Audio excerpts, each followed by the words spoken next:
Les propos du commandant de la force française Barkhane interviennent alors que le Mali expulse le porte-parole de la MINUSMA, la mission de l'ONU dans le pays.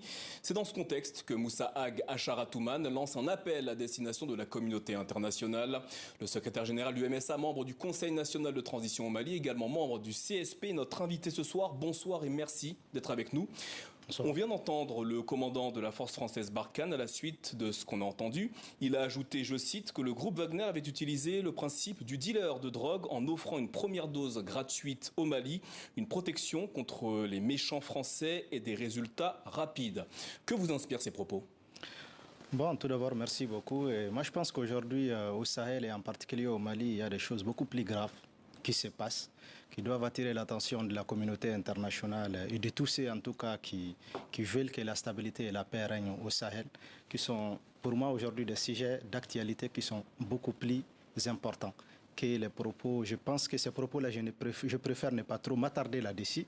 Et les autorités qui sont habilitées à réagir généralement à ce genre de propos le feront à temps. Mais moi, je pense qu'aujourd'hui, on doit jouer à la désescalade, essayer vraiment de mettre la balle à terre et se concentrer sur les choses essentielles. Pour moi, les choses essentielles, c'est de voir comment est-ce qu'on peut faire en sorte que les Mali et les Sahel retrouvent la paix. Ça, c'est le plus important. Vous appelez donc l'Europe et l'OTAN à s'impliquer davantage dans la lutte contre le terrorisme au Sahel. Concrètement, qu'attendez-vous des partenaires internationaux du Mali ?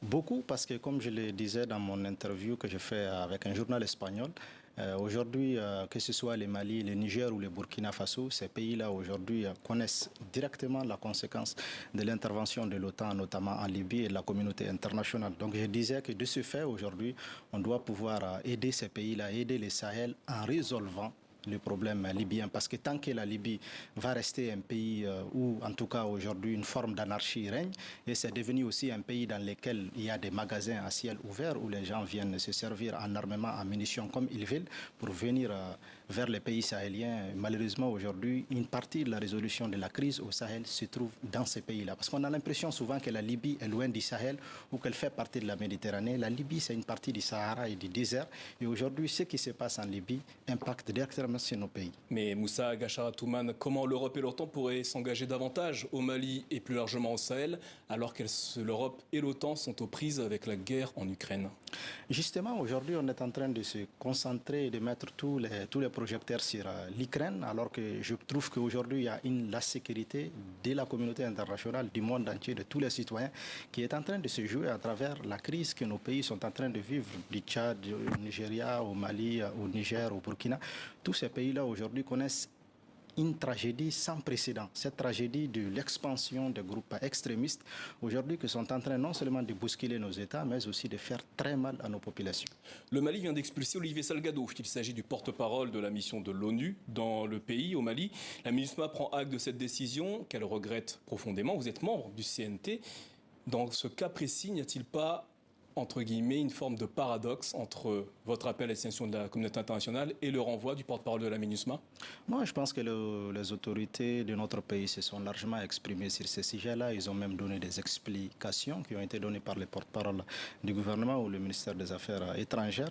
Je m'en tiendrai à ces propos-là et je pense que c'est quelque chose qui a été justifié par les autorités actuelles. Selon vous, l'expulsion d'Olivier Salgado est-elle justifiée? C'est ce qui est dit dans les communiqués. Le pouvoir malien montre des signes d'hostilité vis-à-vis de la MINUSMA, dont le mandat a été prolongé d'1 an à la fin du mois de juin. Est-ce le début de la fin de l'opération onusienne dans le Mali?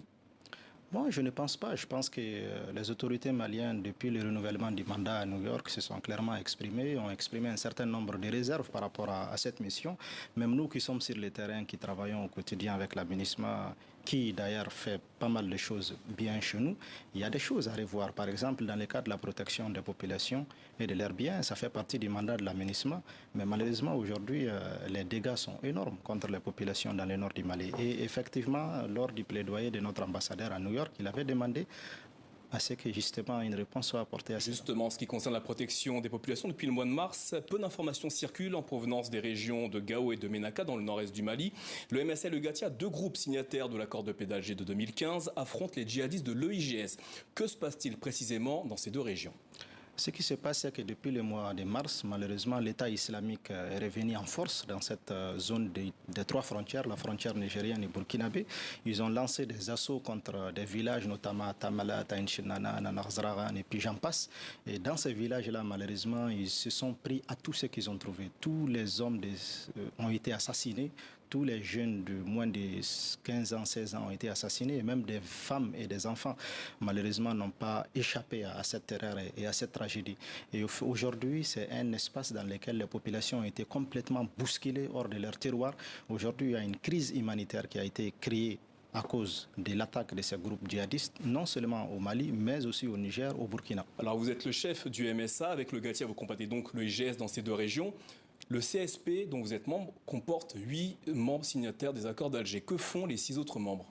Au fait, nous, les GATIA et les MSA, ce sont les deux mouvements qui sont majoritairement installés dans la région de Ménaka, où malheureusement l'État islamique est en train de faire des assauts contre les populations civiles. Compte tenu du fait accompli, nous n'avons pas d'autre choix que de nous mettre ensemble et puis de défendre. Et que font les 6 autres groupes comme on les paie. Les 6 autres groupes, malheureusement, ne sont pas venus, en tout cas depuis le mois de mars jusqu'au jour d'aujourd'hui, parce qu'eux aussi ont leur propre réalité. Parce qu'à Kida, la Gao, à Tombouctou, les mouvements qui sont là-bas aussi, malheureusement, vivent pratiquement les mêmes peurs et les mêmes craintes. Est-ce à dire qu'il y a des dissensions au sein du CSP quant à l'attitude à adopter face aux djihadistes de l'IGS ? Le CSP, le premier objectif que nous nous sommes fixés, je pense que déjà on l'a atteint, c'est-à-dire éviter à ce que les mouvements signataires se battent désormais entre eux. Maintenant, le second objectif, c'est de conjuguer nos efforts avec les forces de défense et de sécurité pour sécuriser nos populations et leurs biens. Je dirais qu'une partie du CSP, en tout cas les MSA et les GATIA qui sont à Ménaka et à Gao, conjuguent leurs efforts avec les forces de défense et de sécurité pour essayer de limiter la casse. D'ailleurs, je tiens à remercier les autorités de la transition qui sont en train de faire des efforts en tout cas louables et saliables parce qu'ils sont en train de renforcer leurs dispositifs actuellement dans la zone dite des trois frontières, notamment à Ménaka. Vous recevez-vous un appui des forces armées maliennes dans les combats face aux djihadistes de l'IGS ? Justement, c'est ce que je viens de dire. Actuellement, les forces de défense et de sécurité sont en train de renforcer leurs dispositifs, notamment en Songo et à Ménaka. Et l'objectif, bien évidemment, c'est de contrer la montée de l'État islamique. Dimanche dernier, la CMA, la coordination des mouvements de l'Azawad, un groupe qui appartient au CSP, a tapé du poing sur la table au sujet, je cite, de l'abandon de la mise en œuvre de l'accord d'Alger depuis l'avènement de la transition. Partagez-vous la colère de la CMA ? Je dirais qu'aujourd'hui, le constat que l'accord traîne et qu'il est très lent dans le cadre de la mise en œuvre de l'accord, malheureusement, c'est une réalité qui est partagée au-delà même de la CMA par tous les mouvements et même par certains membres du gouvernement. Aujourd'hui, malheureusement, ça fait quelques mois, on essaye de tenir une réunion décisionnelle pour trancher un certain nombre de questions politiques et sécuritaires, mais malheureusement, la réunion ne s'est pas tenue jusqu'à présent. Faut-il revoir les accords d'Alger signés en 2015 ? En tout cas, il y a lieu, je pense, de se pencher sérieusement sur ces accords-là pour voir éventuellement comment est-ce qu'on les fait avancer ou bien on trouve une autre solution. Parce que ça fait 7 ans, pratiquement 8 ans qu'on a signé ces accords et aujourd'hui, peu de choses malheureusement ont été faites. Mais la responsabilité ne peut pas être imputée aux autorités actuelles. L'accord a été signé depuis 2015 jusqu'à nos jours. Donc, c'est une responsabilité qui est partagée. Et puis, il y a une médiation aussi internationale qui est là, qui a aussi sa responsabilité et son rôle à jouer dans le cadre de la mise en œuvre de l'accord. Enfin, ce sera ma dernière question.